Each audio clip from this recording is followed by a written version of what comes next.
And welcome back. Of course, this is K24 this morning as we look at the big stories of the day right here. We love to have your say as well on the show, so please keep on giving us your feedback at K24 TV. Now joined, of course, by Senator Kangata Irungu from Murang'a County. Karibu sana. Thank you. It's been a busy past couple of days in the legal corridors of justice. Yeah, I've been there trying to assist my best friend, Mr. Adedinyoro. Yes, glad you can make time to be here on the show. As you joined us, we're talking about the front page of the Daily Nation, the story they had there about the anxiety that's been created ahead of the grade 3 testing that's happening next week.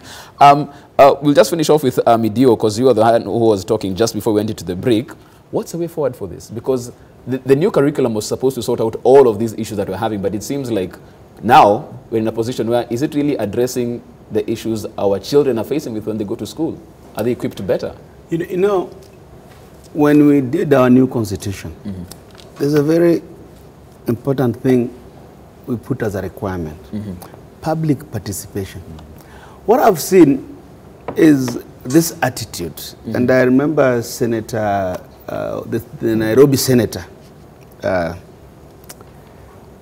he was saying in the Senate one day as I watched, that why are we forcing everything on Kenyans? Why is there no public participation? And in my own thinking, I don't even think that decision, change of direction, once the policy is suggested by the executive, I don't think they can implement it without taking through Parliament. I mean, how do I participate? Why, Jeff, do I have to come to K24 to be asked? And how many of us can come to K24? The thing is, something is awfully wrong.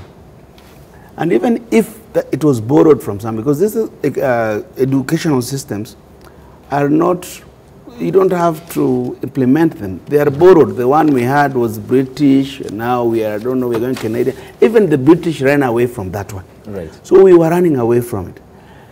Where do class 3 kids do exams? Because they are calling it assessment. At what point did the word assessment different from examination? I mean, isn't there just a thin line? It's a semantics. You cannot do it. So you say, where do we go with this? Scrap it. It's a bad idea. Please involve Parliament. Let us stop making laws. And that is why people are saying that as we move forward, ministers must come from Parliament. Okay. If scrapping is the way to go, let me bring in Senator Kangata as well, because this will be rolling out in your county as well come Monday through Friday.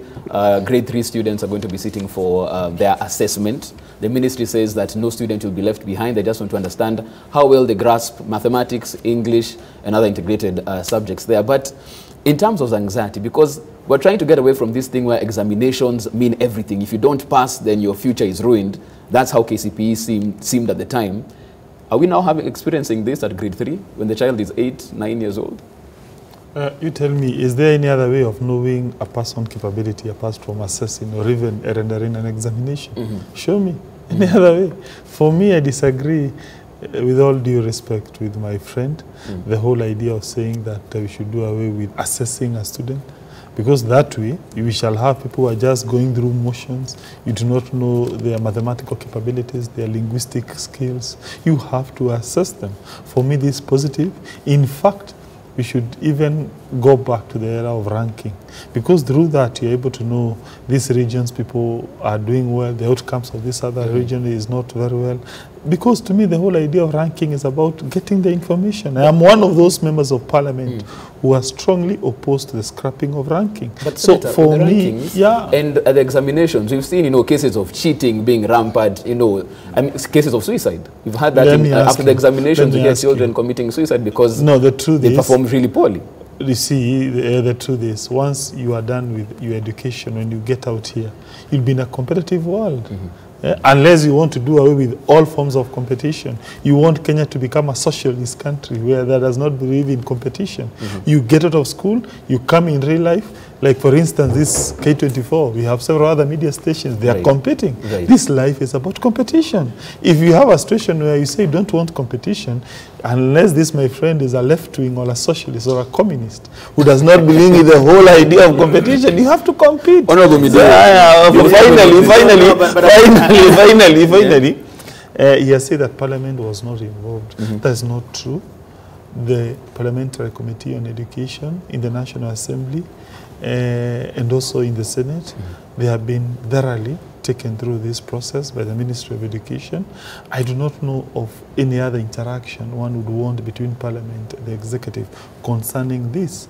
To me, this is something that is positive. We should support it, and I think is going to give better outcomes for our children. No, but jump in on that. It's good to correct him. You know, the house where he has the privilege to sit, I've been there for 15 years. And I've had the privilege of staying out of this country for many years, where the competition really matters, the United States of America. Mheshimiwa, what I am saying is not that the kids should not be assessed. We are talking about national assessment. The problem which Jeff is telling you is when you say 1 + 1 is 2, it can also be another question where 1 - 1 is what? Give power to teachers. In schools, we want our kids assessed. But, you know, kids go to Makini. If you go to Makini, a kid comes home with a very serious assessment report, but he's not number 1 or number 10. If you go to Ndori Primary School where I went to, there's number 1 and there's number 30. Both systems work. What we are saying is that the condition, I saw the other day, just 2 months ago, a school, as constituency in Coast Province without a single school. The teachers there, even yesterday I watched something on one of the television networks, where a teacher is teaching somewhere in Korea. There is not a single classroom. We're saying these circumstances are so different that we need to go the direction of devolving these things, devolution up to the teacher. You know what you're doing, and I am not a teacher, I'm sure you are not one. I saw teachers who are trying to give opinion are punished. In fact, I think even some are sacked because they're saying, no, involve us. That's all the teachers are asking. So you feel back to public participation for all stakeholders? There's no good thought gone to it. You go to United States of America, there's no national examination, not even county exam. Kids come from schools and they have the best doctors, the best pilots, the best soldiers, they have the best policemen. We can copy examples that have made sense around the world. Yeah. Jeff, you know, from the onset, I said care may be a good thing, right? And I don't want to believe that it was not well thought out. My concern, and I'll reiterate, is one is, as you've seen, it is actually very technology intensive. So we need to ask the questions that require great answers. And these answers are our schools ready? Because you're talking about a technology intensive program where the headmasters or the head teachers or the principals are going to download this particular assessment exam. And then once it is marked, they are going then to go back to the portal and put the grades on that portal. So are all schools, as we speak, we know so many schools right now, they don't even have classrooms. You know, it may be good, and I agree. Care is the way to go. But are our schools ready? This is where we need to start asking, what happened to the DLP program? You know, is it still underway? How many schools are going to be left out? So that is a very critical point we need to ask. The second one is what I asked you, you know, what I was trying to explain to you earlier on. Do the schools have the vote head for every child? Unlike KCP and KCSE, where the government pays for that exam. Headmasters, as you've seen from different newspapers that I've been able to read and online, most of them are saying at the moment they don't have that particular resource to be able to print, whether it's printing, you know, the whole 9 yards. So this is, I think, an area where, you know, this situation has to be arrested very quickly. Otherwise, you're going to have a big portion or a small portion of the country doing the exams and then leaving everybody outside. Right. When you come to care, the only thing, or the only downside of it is, if I was asked, and this is my own opinion, it should not be a one exam kind of thing. It's not something that they do and it ends there. Better assessments. And you know, Senator, there are so many other ways, not only one where somebody does an exam.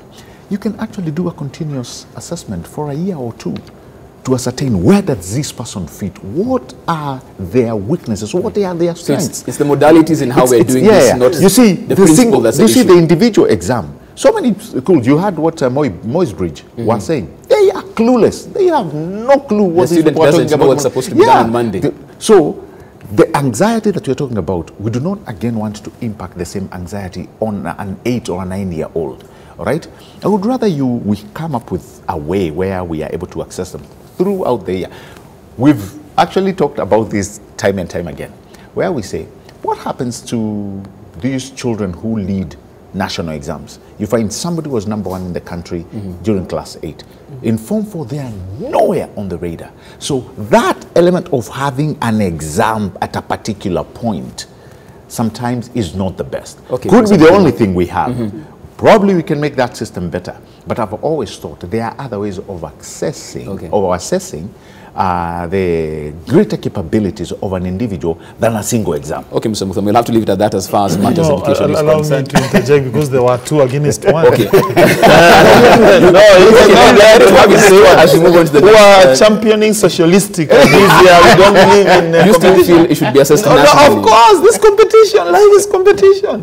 You must imbue the spirit of competition in our children, because once they are done with education, they get out there, they'll be fighting to compete against one another. Okay, so when you say, no, you don't want to compete, no, they have, I don't know, individuality skills, I don't know, no. Life is about standards. Right. The country has to set certain standards. You have to be measured against those standards, and we are going to rank you. Once that happens, then once you get out, you get those skills. Once, do you know what they want to do? They abolish that. Now people will be going to school to lazy around, to play around. Of course, surely, look here. No, be practical. Assume you go to an examination, as you go to school, and you're told there's no examination. Are you going to not there's no examination, national examination. No, good, exactly. You are not going to be ranked as against your fellow person. There'll be no motivation. There'll be no house. Even me, I would have just slept and wait for. Okay, Senator, the outcomes will be so negative. We shall be wasting a whole generation of young people. Let them tell them no. You see now, these guys, if you adopt their views, we shall be going to a race in sports. By the way, even me, I'm going to say you ban competition of. There should be no #1 in sports. There should be no #2. Gor Mahia and AFC. Gor Mahia and AFC will be going and say, I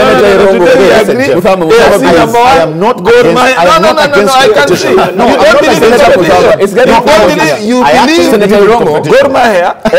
Oh my goodness, order please on this. Senator, you should be given a Muthuma and Senator, we have to move on to the next story. Things get really heated up in here. Moving away from matters education to another story now. And it's all about the police being brought into sharp focus as to what's going on. And this is a story that we carried yesterday. And Nairobi Court has ordered the Independent Police Oversight Authority to investigate torture claims made by 6 suspects in a 72 million shilling heist. Now, the suspects who claimed they were tortured by police to confess to their crime were, however, released on a 1 million shilling bond. This as 3 DCI police officers from Bungoma County were arrested by their counterparts from Busia at the Busia border on suspicion of circulating fake currency. Dennis Matara carried this story. Let's take a look. Now, these injuries that are on the head visible.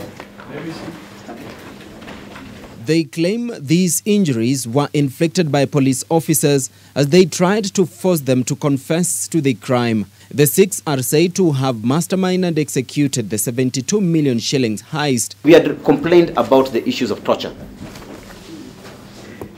And one of the things that the police were supposed to bring to this court, and which they have intentionally not brought, were the medical reports. The allegations were made by their lawyer Cliff Ombeta, who demanded that the suspects undergo medical checkup before they take plea.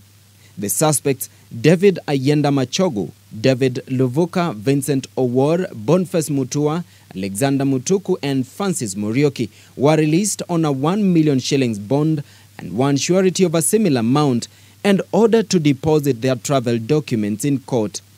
At the same time, the Milimani Chief Magistrate Francis Ndai ordered the Independent Police Oversight Authority to investigate the torture claims, terming them serious. That there was torture. There was torture. Not just something you are submitting for purposes of getting bond. No. It has to be factual and supported by facts and evidence. Yes, and this is why we even insisted that they be taken for medical treatment. The first day, the policemen did not even take them. Let us even start from there. Okay. The first time they were told to take them to the doctors, they did not do it. Police say they recovered 7 million shillings out of the 72 million shillings stolen from the G4S security officers who were preparing to transfer the money to various Standard Chartered Bank ATMs. A story, just bringing out at times what could be perceived as police excesses on that particular issue. And that's not the only one, because they speak about that. And when you look at the police service as a whole, it seems like the police are indeed behaving badly when you think about it. We have that story right there. DC officers in Busia with fake currency who have been investigated. Police officers who are suspects in the 72 million shilling heist. And other police officers who allegedly tortured the suspects of this heist. Allegations, of course, in Mathemba Secondary School in Kathonzweni, where the school had called police to beat the students in the school because apparently there was a plot to have a strike in there. As all of these things, as we know, will be forwarded to IPOA, which is all well and good. But we look at the success rate of IPOA in terms of their audits, investigations, and the final outcome of this. It's really underwhelming. They're really underperforming on this one.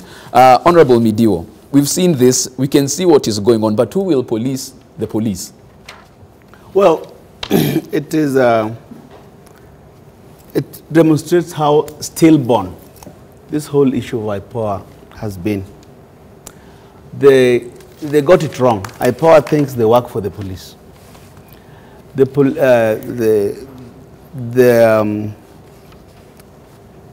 Police Service Commission itself thinks they are a body under the IG. And that was my friend Kavuludi who got it wrong.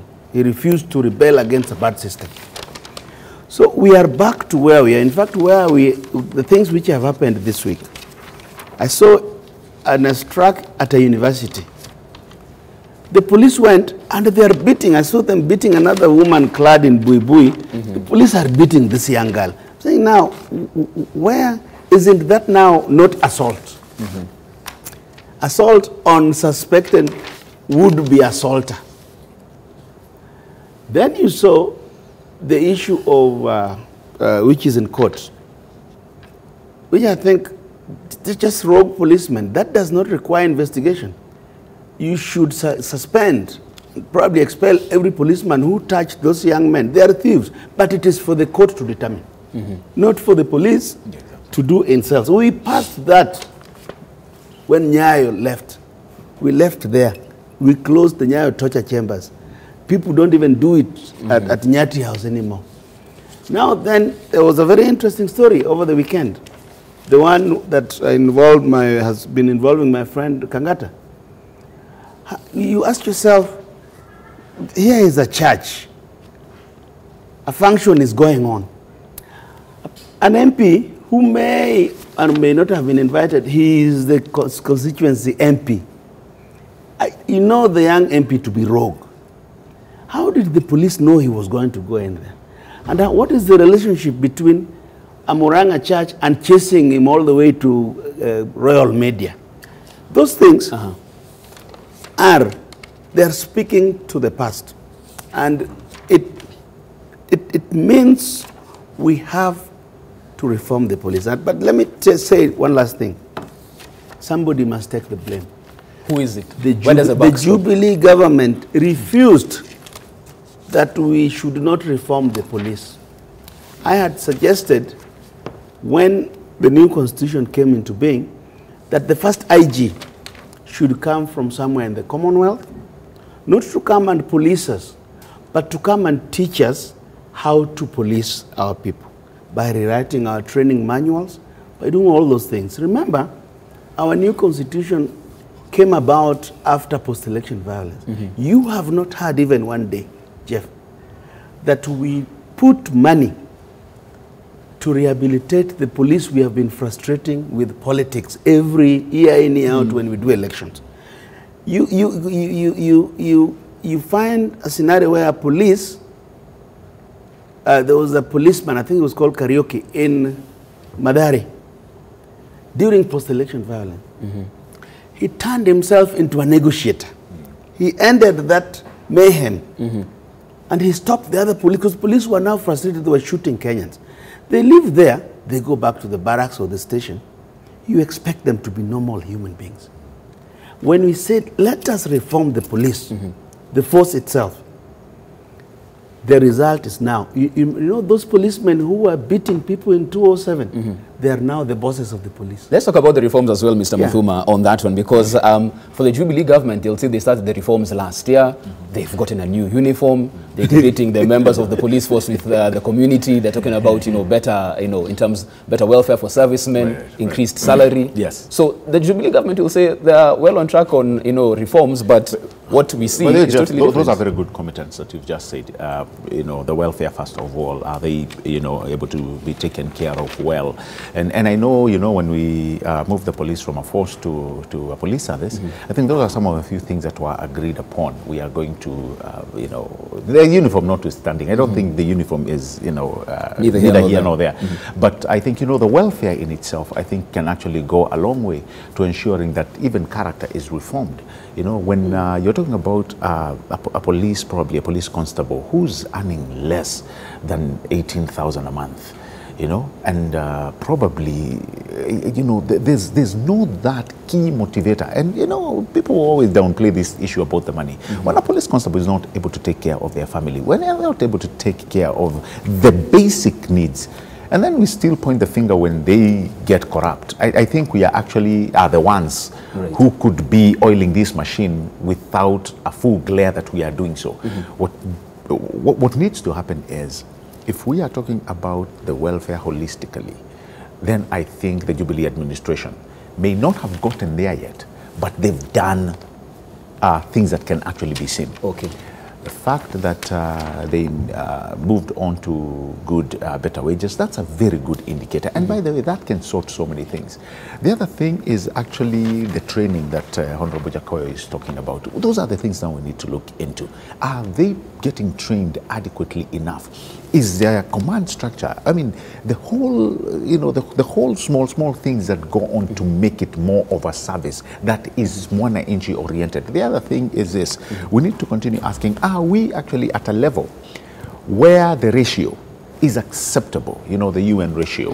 Because the other thing, you do not want to overwork our men and women in uniform, because when you overwork them, when they are sleeping less, then it's a gory situation. And all that goes actually to the mwananchi. He's actually the final recipient of all those labors that are not put into good use. So those are some of the things that I think should go when it comes to matters like training and what have you. But the other thing which I would likely say, Jeff, we also need, as citizens, we need to be in support of our men and women in uniform. Okay, I'll cut you short at that particular point. When you come back after the break, I also want to have senators stay on this particular story as we move on, because he had a client who, as we saw on TV, when he came to the arrest, a whole police contingent went in there to, whisk him away from there to Nairobi. You'll get his take on that and plenty more. We want your say as well at K24 TV. This is